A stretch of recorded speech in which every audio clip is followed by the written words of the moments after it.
예레미야 50장 6절에서 10절입니다. 나의 백성은 길 잃은 양떼였다. 목자들이 그들을 그릇된 길로 인도하여 그들이 산속에서 헤맸다. 양떼가 산과 언덕에서 방황하며 시든 곳을 잊어버렸다. 그들을 보는 자마다 그들을 잡아먹었다. 양떼를 잡아먹은 원수들은 이르기를 그들이 그들의 주 곧 의로운 처소이며 조상의 희망인 그들의 주에게 범죄하였으니 우리에게는 죄가 없다 하고 말하였다.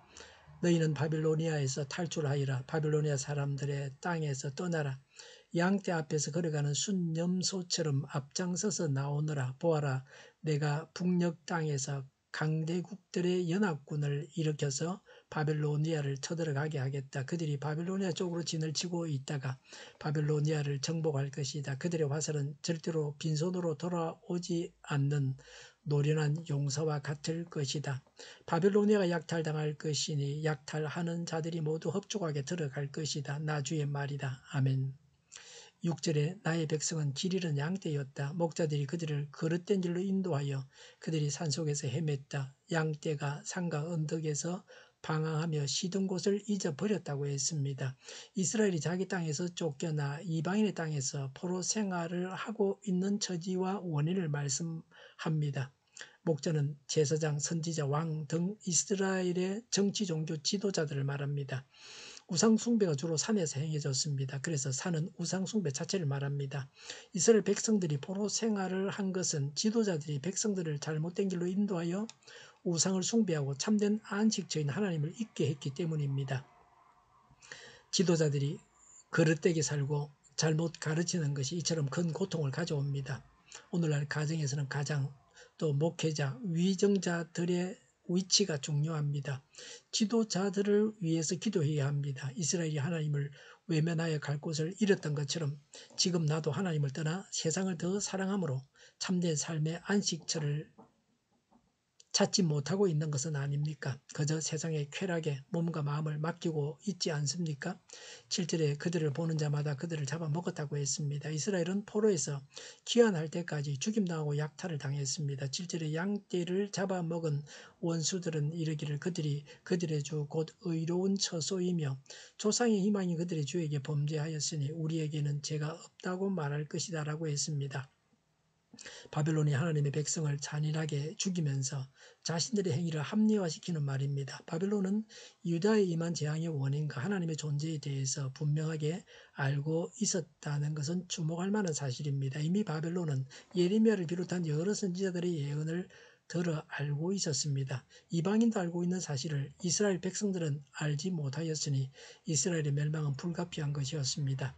바빌론이 하나님의 심판의 도구가 되어 유다를 징벌한 것은 사실입니다. 그것이 선민에 대한 그들의 잔인한 살육을 정당화시킬 수 있는 근거는 될 수가 없습니다. 그들의 무죄 주장은 궤변입니다. 바벨론 역시 자신들의 죄로 인해서 하나님의 심판을 받게 됩니다. 8절에 너희는 바빌로니아에서 탈출하여라. 바빌로니아 사람들의 땅에서 떠나라. 양떼 앞에서 걸어가는 순념소처럼 앞장서서 나오느라고 했습니다. 목자가 우리의 문을 열 때 성묘가 급한 순념소가 앞다투어 뛰쳐나옵니다. 이스라엘이 포로에서 해방될 때 이와 같이 신속하게 귀환하라는 것입니다. 예수님은 참목자이십니다. 예수님은 양들을 위해 목숨을 바치기까지 양들을 사랑하십니다. 또 양들을 푸른 풀밭으로 인도하십니다. 목자이신 예수님은 양들인 우리를 천국으로 인도하십니다. 우리는 온 세상을 다스리시는 예수님께만 참 소망을 두고 살아가야 합니다. 9절에 보아라 내가 북녘 땅에서 강대국들의 연합군을 일으켰어라고 했습니다. 북녘 땅 강대국 연합군은 메데 페르시아군을 말합니다. 9절에 바빌로니아를 쳐들어가게 하겠다. 그들이 바빌로니아 쪽으로 진을 치고 있다가 바빌로니아를 정복할 것이다 라고 했습니다. 전력이 약할 때는 기습이나 매복 같은 우회적인 전술을 사용합니다. 그러나 메데 페르시아 연합군은 강력했습니다. 그래서 직접적인 전술을 사용해서 바벨론 군대를 능히 제압한다는 것입니다. 9절에 그들의 화살은 절대로 빈손으로 돌아오지 않는 노련한 용사와 같을 것이다 라고 했습니다. 메데 페르시아 군대의 숙련된 활 솜씨를 보여줍니다. 명확한 목표가 없이 경항 중에 쏘는 얼치기 군사가 아닙니다. 적군 한 사람 한 사람을 목표로 할 만큼 명사수들이라는 것입니다. 10절에 바벨로니아가 약탈을 당할 것이니 약탈하는 자들이 모두 흡족하게 들어갈 것이다. 나주의 말이다라고 했습니다. 바벨론이 메대, 페르시아의 연합군에 패배해서 약탈당하는 지경에 이를 것이라고 예언합니다. 이렇게 된 것은 바벨론이 다른 민족에 행한 것을 그대로 돌려받는 것입니다. 남의 것을 털어서 배를 채우지만 언젠가는 망하는 날에 약탈자들도 다른 약탈자에게 털리게 됩니다. 강자가 언제나 강자가 아닙니다. 강자가 약자가 되기도 합니다. 사람의 처지가 뒤바뀌게 되어 있습니다. 하나님은 죄를 심판하십니다. 죄로 인해서 망해서는 안 됩니다. 자신이 하나님의 말씀을 따라서 천국 길로 가면서 다른 사람을 천국 길로 인도해야 합니다. 기도하겠습니다. 죄를 떠나고 죄를 회개하고 천국 길로만 가게 하옵소서. 다른 사람도 천국 길로 인도하게 하옵소서. 정의가 강물처럼 흘러가게 하여 주시옵소서. 교회가 분열되지 않고 하나가 되게 하여 주시옵소서. 교회가 한 목소리를 내게 하여 주시옵소서. 약속을 죽이는 강대국이 사라지게 하여 주시옵소서. 죄를 인권이라고 하는 악한 국가 기관들과 모든 정당과 단체들이 사라지게 하여 주시옵소서. 주사파와 공산당과 이적 단체들이 사라지게 하여 주시옵소서.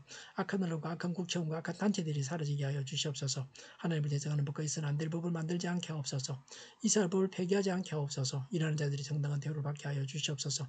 놀고 먹는 자가 없게 하여 주시옵소서. 일을 만나는 자가 아니고 일을 하는 자가 되게 하여 주시옵소서.